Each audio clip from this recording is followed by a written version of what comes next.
Mesdames et messieurs de partout, bonjour et bienvenue dans ce numéro des Bopeto qui a donc pour concept environnement et santé en direct de Bandal Télévision. Aujourd'hui, sur ces plateaux de Bandal Télévision, nous allons vous parler beaucoup plus de la nutrition qui est comme facteur clé de bien-être de l'homme au sein de la société. Et pour ce faire, nous avons reçu pour vous un spécialiste en la matière que nous allons vous présenter tout à l'heure. Et voilà, je voulais aussi vous dire que je ne suis pas seul, je suis donc accompagné de ma consoeur Esti Mavungu. Bonjour Esti. Bonjour Platini, comme l'a dit mon confrère Platini, aujourd'hui nous allons recevoir pour vous un spécialiste en nutrition. C'est lui qui va nous parler de comment faire, comment manger, comment bien entretenir, comment bien prendre soin de son alimentation. Comme nous le savons tous, avec nos quelques connaissances, que la nutrition c'est un rapport qui existe entre la santé et l'alimentation. Donc pour vous, on va recevoir un spécialiste en nutrition. Et je viens encore vous rappeler qu'aujourd'hui, nous allons recevoir un spécialiste en la matière parce que nous parlons de la nutrition comme étant facteur clé de bien-être de l'homme au sein de la société. Donc nous sommes ici avec le docteur Désiré qui va non seulement nous expliquer mais en plus entrer en profondeur et c'est un peu d'établir tout ce que les gens peut-être ne savent pas et voilà, prendre beaucoup plus de précautions sur l'alimentation. Bonjour docteur Désiré. Bonjour mon frère. Nous sommes très contents de vous recevoir sur cette émission de Bopeto qui a donc comme sous-concept environnement et santé. Le plaisir est partagé. Docteur, nous serons beaucoup plus bilingues tout au long de cette émission parce que nous voulons à ce que les téléspectateurs qui sont en train de nous suivre puissent comprendre réellement ce que c'est la nutrition. Docteur, question d'habitude à l'Ibousso et Zali. Beaucoup plus sur la nutrition, entre autres, la société pour que base à la bonne santé. Vu que tu as devant un spécialiste, à beaucoup plus qu'on façon de la potolia. Merci mingi na occasion au Pessingai, merci beaucoup na confiance na bino. En fait, makambakulia ezali clé ya vinengo tukoloba. Toza otoliaka na tobara que nous sommes ce que nous mangeons toza otoliaka mais mingi population na biso ayebaka te ke tango nyonso mataka na mesa aza liboso liwa aza pe na liboso ya bomoi, c'est-à-dire la vie et la mort eza na pouvoir ya assiette. Quand on ne sait pas choisir kozolia eza na ba risque ebele eloko liboso akoyeba ete tango nyonso toliaka toko prévenir maladie. Parce qu'il y a des aliments, et ça va contenir des éléments où il sera qui malade de sauter. Pourquoi? Parce qu'il renforce sa immunité, c'est-à-dire anticorps et comme à ma casse, basé sur certains aliments autoliaques. La colère, tu ripes ko biki sa maladie, parce que la colère, tu as des aliments où ils ont contenir la carte na yango to bengaka pouvoir thérapeutique, makoki a ko biki ça, avec des principes actifs où ils ont la carte na yango, mais en mangeant aussi, tu as maladie. Parce que les lois photo le bayango pour les que on m'a dit mingi tu dois développer les lois dans la société na biso et outi na mauvaise habitude alimentaire tu dois kolia mabe et kolia na biso mabe wana yango sala que les lois il est difficile pour te maintenir santé na biso comme il faut. Donc déjà en amont on a fait voir que kolia epé saka bomoy kolia pepe sa kufa. Et na ngambo yango ya bomoi toza na prévention ya maladie tant tozolia na ngambo ya bomoi toza pe na guérison tant tozolia na ngambo ya kufa quand nous mangeons to peut kufa parce que maladie binature ba awa 90% ba maladie to développer lelo et ezo na kolia ya mabe, tension, diabète, difficulté à kobota, trouble ya miso, beaucoup de choses ya belé ezai kutaka na kolia mabe. C'est pourquoi c'est une occasion pour nabiso concernant la population ba été attention à bango l'assiette, ils sont très recommandé parce que sans cela, la vie est dans la complication belle. Ok, docteur. Ouais, il y a plusieurs qui disent, comme vous l'avez dit, que Kolia Nabisonde, ça dépend de notre vie aussi. Il y a d'autres qui disent que pour balayer bien, il faut toujours avoir beaucoup d'argent. Peut-être que pour aller à la nutrition, l'aliment, ça va tellement bien, il faudra toujours avoir beaucoup d'argent. Peut-être qu'on paie d'argent, ça va manquer. Peut-être qu'alimenter s'alimenter bien. Non, d'emblée c'est faux. D'emblée, c'est faux.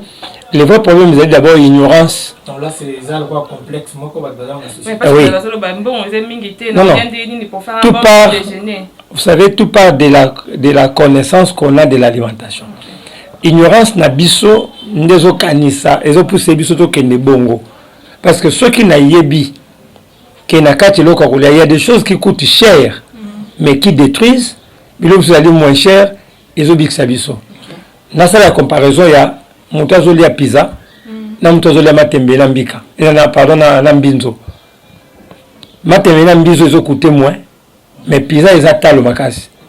Ce que monta a dépensé pour la lia pizza par exemple à quoi dépenser au-delà de 30 000 francs, mais mon toit allait mbinzo na matemena foufou aller na mouké mais à juste santé que les camoto aller ni noir. Donc ça dit problème nous à laquelle ceux qui tous allés la connaissance il y a cette té déplace aux complications au bandawana même avec l'ensemble la baïba le on peut détruire par manque de connaissances. Ça dit les problèmes c'est l'ignorance de la population abisso par rapport à biloko azolia. Et deuxième chose, ils ignorance wana, ils aspect de bosso. Deuxième aspect, il y a négligence. Il y a des gens aussi qui ont beaucoup de moyens, mais mazoli a mabé. Zomona, azam mbongo ebele, mazoli a mabé. Mutumso azam mbongo muke, azoli a pe mabé. Mutumso azam mbongo pe belé, azoli a bien.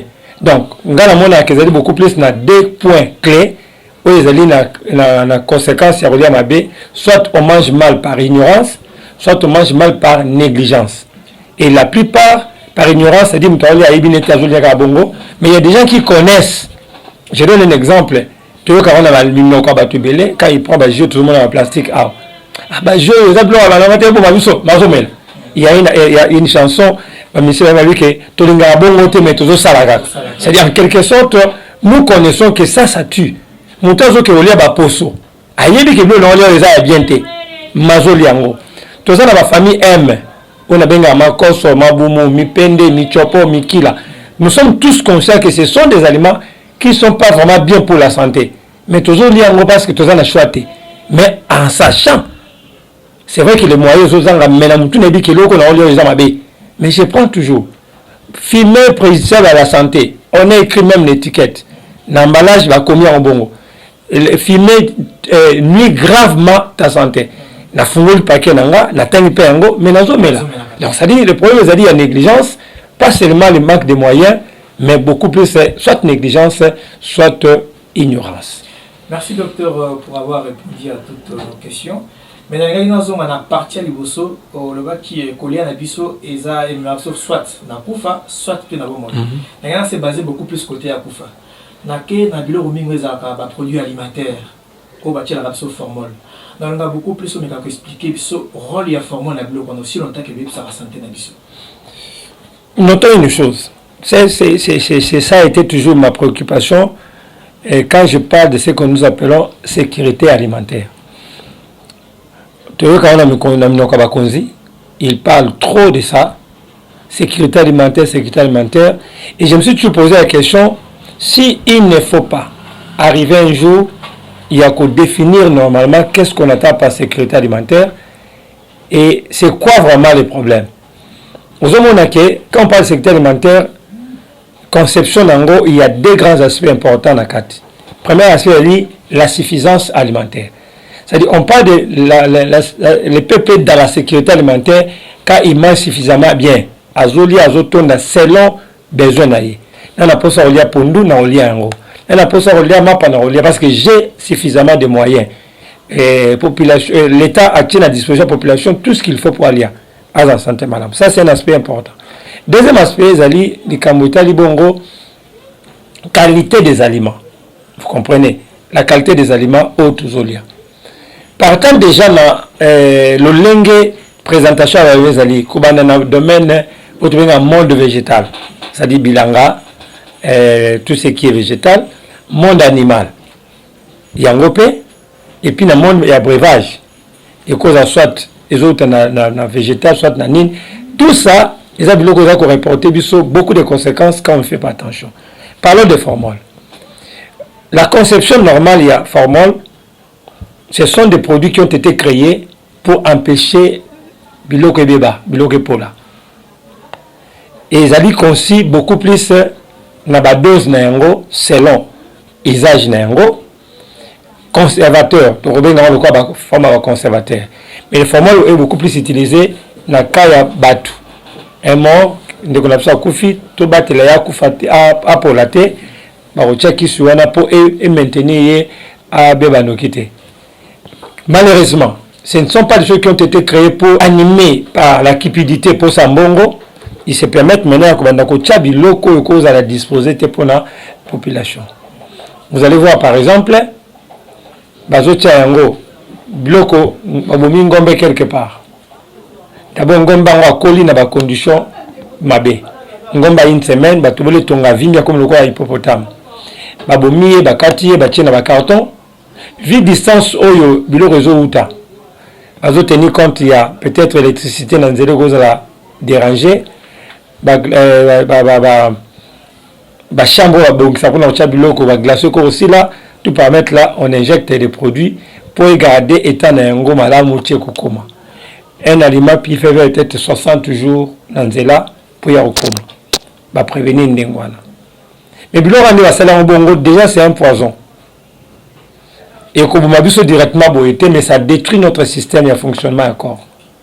Alors, et quand tu as peut-être dans Piodi, et quand tu as peut-être dans Moussoni, ainsi de suite, et comme le biso. Biso to somba to kolia.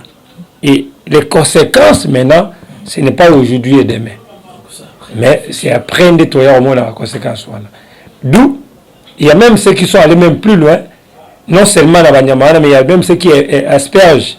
Ba formol na ba légumes au moins na légumes et outil na bilanga pour efanete ba asperger ba produit voilà et ce n'est pas intéressant et ce n'est pas bien et c'est très compliqué pour la santé donc na mukuse et ça a des conséquences fâcheuses parce que na uto baké la mort est dans l'assiette et conséquences de fâcheuses et l'éloté l'obité mais l'obiango to comme na ba cancer et belé lelo. Tout ça, tout ça, c'est dans notre assiette que cela est venu. Voilà. Ok, docteur.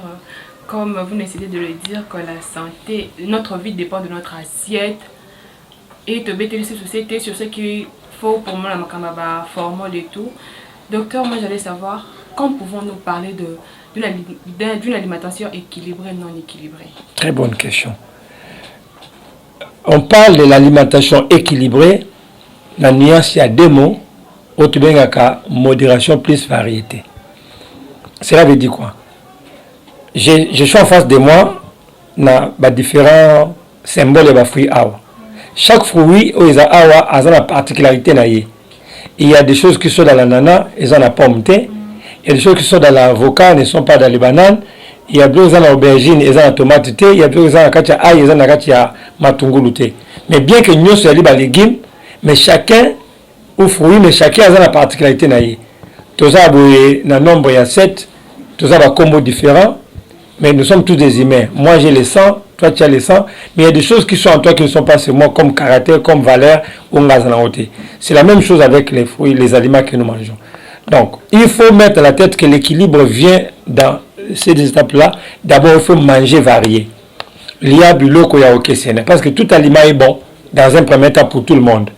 Il y a différemment les loma tembele, lobi pondu, lobi kuna ngaingai, lobi kuna fumbo, ainsi de suite. Et puis, dans les avec modération, n'exagérez pas. Il y a des quantités suffisamment pour créer stabilité et bloc. Alors maintenant, quand maintenant on sait faire la variété et la modération, on tombe dans ce qu'on appelle l'équilibre. Alors maintenant, c'est quoi voilà le problème et cause? Nous avons des aspects, il y a quoi valeur, il y a bloc. Tout ça, tout bien, parce que quand on parle de malnutrition, on voit toujours l'aspect, il y a tout bazo konda, tout bazo liya bienté. Nangambo ya mabe. On tout ça a deux sortes de malnutrition. Et ça, à côté de la suralimentation et la sous-alimentation. Et nous, c'est la malnutrition. Et quand on a liya mabe, parce que nous avons quitté, nous avons besoin de l'organisme. Tout comme nous avons liya mabe, nous avons dépassé les limites où nous avons senga. Maintenant, il faut connaître maintenant quel est le vrai besoin, quelle est la quantité normale pour tel ou tel aliment par rapport à besoin quotidien organisme. C'est là le travail commence. Je dois savoir par exemple que quand je dois prendre par exemple les sucres, besoin d'énergie, autour de la sucre, ils ont au moins 55% par jour. Besoin de mafuta, ils ont au moins 30% par jour.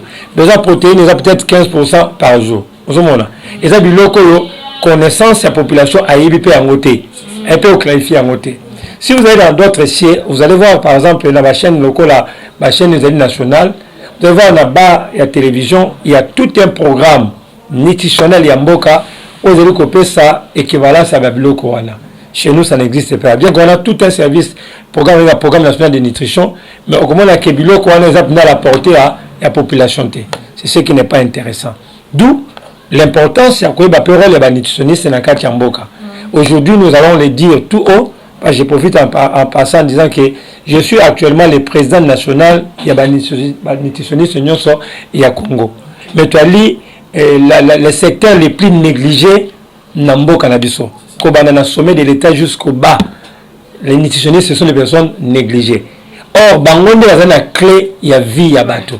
Vous voyez par exemple, francophonie avec Araboye, vous allez voir que dans le programme francophonie, on a fait déplacer les nutritionnistes français qui sont venus prendre en charge athlètes à Lambo Cannabiso. Pendant que nous avons ces gens-là dans les pays qui n'étaient associés ni de loin ni de près. Vous voyez. Donc avec ça, ça nous met dans une position où on n'a pas vraiment de soucis à santé à la population. On peut monter, crier tout, on dit tout, mais l'aspect déjà, comme on a aspect, Mboka Lokola Congo, on peut aller chercher des maïs ailleurs, on peut aller chercher des choses ailleurs, pendant que dans ces pays, on peut produire et dans ces pays, on peut aussi disposer. Il y a, en 2021, je me rappelle, il y a un ministre qui est parti chercher à ceux qui n'ont pas Bibi, et qui a pu regarder pour la paix bon ici latina. Avec 6 millions, on peut faire des bateaux, on peut faire des champs et tout ça. Tout ça, politique et nutrition, et ça peut être considéré. Et tout passe, tout ça, chacun mange comme il trouve bon, et conséquence, l'île des malades, et ça augmenté. Alors, ce qu'il faut retenir, nous avons 3 aspects. Il y a alimentation à bisou. Tout un aspect à fruits. Il faut que chacun de nous mange suffisamment de fruits. Il est recommandé de consommer 5 à 10 fruits par jour. Déjà 5 fruits c'est déjà bon. Quand je dis 5 fruits, il y a 5 mangatés, 5 vitamines variés. Avocat, manga, païpaï, et ainsi de suite. Au moins par jour, vous allez avoir au moins 5 fruits par jour. Ça, c'est le premier aspect. Deuxième chose, vous entrez dans les légumes que vous allez consommer aussi beaucoup parce qu'ils ont des valeurs dans le et puis enfin, tout le monde animal. Là, nous avons des insectes, nous avons des poissons, nous avons des viandes et consorts. Tout ça, déjà, quand vous mangez comme ça, vous créez un équilibre. La santé na yo. Mais si vous avez des légumes, misuni, vous avez des côtés. En tout cas, merci docteur. J'aimerais rappeler dans votre boîte que nous avons le docteur Désiré Bombeli, donc le président Bombile. Voilà, j'ai rectifié qui est le président de tous les nutritionnistes. Par là, nous avons aussi aspect Karazo, le beaucoup plus sur nutrition. C'est basé beaucoup plus sur maman Nabiso, au bazar Yazini. Par là, il y a une côte en profondeur. Il y a des mamans où peut-être on a alcool mingi. Admettons que Azasko enceinte a beau timon. Moi on a beau tami. Il y a plutôt sur les premiers jours et vous allez vraiment que les témoins ou pas. Parce que l'alcool joue un rôle dans les autres émissions. Vu que cette maman est alcoolique, est-ce que le premier jour il y a naissance à moi il faut aller témoin ou pas?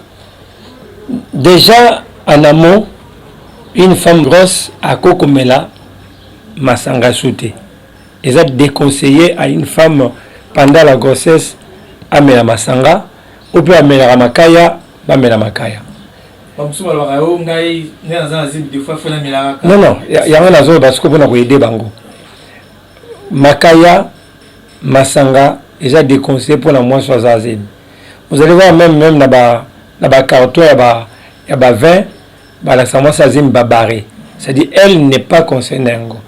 Le filtrage, il y a placenta, et ça, ma coquille a pêché, ma cambébélé, pour comme pas dans moi na té. Ma molécule, il y a minene, quand on te zolia entre moi et maman, cordon ombilical ezali kolié bango mibale eza ko empêcher ba molécule cause la dangereuse et comme pas mwana. Mais l'alcool et les cigarettes passent. Alors moi na jana kata libumu maman ba ketango dia mwana zakata libumu mais basanga ozo langue s'appelle mwana. Na niveau ya mwana zakata kata libumu ako supporter ba dose d'alcool wante. Ils ont ma casse pour naïe. Mais moi nazo mela yango déjà na tant yozo mela yango et qui peut pas moi. C'est pourquoi tu dis aux femmes pendant la grossesse que dès les premiers jours, tu es conscient que tu ne vis plus pour toi seul. Comme tu vis tu manges aussi par rapport à moi. Par rapport à moi, on se comporter par rapport à moi. C'est très fragile. Bien qu'il est encore inconnu, mais tu dois commencer à les protéger dès les premiers jours. Environnement, ils ont pu mal pour protéger moi. Très important. C'est pourquoi ça a privilégié parce que Bazali na statut mususu. Alors ceux qui maman ont se comporter na ndengwana c'est trop dangereux. Alors déjà tant pas au botama ceux qui a été comme là un jour avant que kobota ma belle na wana pe ezali pe na alcool na katna. Ça va toujours continuer à affecter moi. Donc na mukuse il est déconseillé aux femmes dès qu'elle est consciente Kazanazemi de ne plus toucher à l'alcool, c'est bien pour elle-même, c'est bien aussi pour son enfant. Ok, docteur, merci beaucoup. Je vais poser une question, mais qui va prendre deux volets. Ouais, je vais demander ceci. Est-ce qu'il y a une maladie liée à la malnutrition? Et est-ce qu'il y a des heures précises pour manger? Parce que là, on est là, peut-être je peux me dire, je peux manger à 6 heures. Bon, tant pis, 6 heures, je peux manger à 5 heures. Donc, est-ce qu'il y a des heures où on a donc, comme on a lié heure au bois, je dois encore attendre après 2 ou 3 heures pour manger? La malnutrition nous présente un lot important de maladie. Et la malnutrition ici, nous avons un aspect qui est sous-alimentation, mais aussi un aspect de suralimentation. Nous avons un côté de sous-alimentation.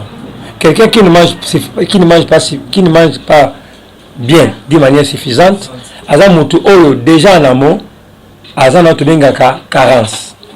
La carence alimentaire est un déséquilibre entre l'apport et les besoins. Pour bien voir, je dois manger. N'est-ce pas? Pour bien voir, je dois manger. Parce que l'alimentation que je mange doit contenir des nutriments comme la vitamine A pour renforcer la vision. Maintenant, ceux qui n'ont lié la vitamine A, que je le veuille ou pas, plus tard je vais souffrir de problèmes oculaires. C'est déjà un problème. Missou, l'organe à Missou a touché parce qu'on ne mange pas bien. Obtenir le problème à Missou. Donc il y a un problème cardiaque. Quand je consomme beaucoup de fruits, ils ont produit ce qu'on appelle un minéral potassium. C'est un minéral très important qui affermit les muscles du cœur et permet au cœur de bien fonctionner. Déjà, quand dans mon alimentation, je consomme moins de légumes, moins de fruits, déjà je suis dans un tableau qui peut me compliquer. Il y a un jeune souffert cardiaque. Et la plus grande chose encore trop dangereuse, quand je ne mange pas bien, je tombe dans ce qu'on appelle la nutrition, il y a perte d'immunité. Notre système immunitaire, c'est ce qui permet au corps de lutter contre les infections, contre les maladies. Mais quand je ne mange pas bien, dans une immunité mon corps faible. Et quand j'ai une immunité faible, je peux me faire une grippe, une kosu, une et bateau bazaka grippé à tout moment. Bateau bazalaka fièvre à tout moment. On peut me faire une grippe, on peut me faire une ce sont des personnes qui ont l'immunité faible. D'un côté de la suralimentation, on tombe dans un tableau, il y a obésité. Quelqu'un qui mange en désordre, tout ça. Et l'obésité aujourd'hui, c'est un facteur sérieux à la santé. Aujourd'hui, la conséquence est belée la santé de la personne. Donc, la malnutrition, que ce soit dans du côté, il y a sous-alimentation, suralimentation. En tout cas, ça complique comme ça. Pendant aussi, sa deuxième partie, la question est à Rolia. Oui, notre corps doit manger au moins 5 fois par jour. Malheureusement, avec le manque de moyens, on arrive comme ça, on a mbalamoko, tout le monde a foufou mokolo mbalamoko ici. Or, le matin, vous devez commencer avec votre déjeuner. À midi, c'est l'heure de manger. L'après-midi, vous avez encore et quelques collations, et puis le soir avant de dormir, limite à 19h. Alors, on suppose que 4 heures après avoir mangé, vous devez encore manger. Après 4 heures. On suppose que l'estomac est vide, il faut encore lui donner. Mais tout comme vous traverser et ce n'est pas intéressant. Limite à coller 19h. Mais pourquoi 19h? Parce qu'on pense que 2 heures après, on peut aller au lit. 21h, c'est l'heure de dormir. Alors, si vous mangez à 21h, pensez dormir à 23h. Si vous mangez à 23h, pensez dormir à 1h. Il faut laisser 2 heures du temps avant d'aller au lit si vous voulez avoir une bonne santé. Merci docteur, nous sommes presque arrivés à la fin de cette émission. On a une petite question que nous allons vous poser avant de boucler cette partie. Docteur Tolinga qui va te belé peut-être bazarama confusion et belé. Tu me l'as des fois du thé le matin. Mais Tolinga tu as conséquence les arana batu ba me la ming du thé après 22h. Parce que eza batu ba le bela muming. Tellement que vous êtes spécialiste et en plus peut être devant un spécialiste, un chef et un nutritionniste en RDC. Nous avons besoin de beaucoup plus sur la question. Bon, au niveau yati, ils ont des conseillers na Boutou parce que ça peut vous amener à le coup de la caféine et qu'on perturber le sommeil. Et changer la fréquence cardiaque et ce n'est pas le bon moment pour normer l'angle. Le soir, tu peux prendre du lait chaud avec du miel, ça peut te donner un bon sommeil. Café, thé, Nabutu, ils ont air propice. Ça va déranger, ça va perturber votre sommeil et ce n'est pas le bon moment. Et je profite de l'occasion pour dire qu'on ne met pas du lait dans du thé, mais la raté rouge. La mission des nutritionnistes, c'est de protéger la population par rapport à l'alimentation. L'assiette tue plus que la guerre. Aspect à Sani. Moi, je suis en train de militer pour dire à nos autorités que l'aspect à Sani est vraiment pris en compte. Ça pourra beaucoup nous éviter des problèmes. Donc, nous sommes disposés, chaque fois qu'il y aura occasion, nous sommes là pour nous répondre à la préoccupation de la population. Merci beaucoup, chers téléspectateurs. Nous sommes arrivés à la fin de cette émission. Aujourd'hui, on avait reçu le docteur Désiré Bombeli, le nutritionniste, qui nous a beaucoup plus éclairé sur comment manger, comment faire. Et pourtant, et en plus, beaucoup de gens ne savaient pas comment le faire. Mais ici, pendant cette émission, vous avez eu à comprendre réellement. Je n'étais pas seul sur ce plateau, j'étais accompagné de Esti Mavungu et de l'équipe technique qui nous ont beaucoup plus aidé pour réaliser cet élément qui est beaucoup plus enrichissant. Allez vous abonner beaucoup plus sur notre chaîne Bandal Télévision, YouTube, à toi n'oubliez pas. Merci et portez-vous bien.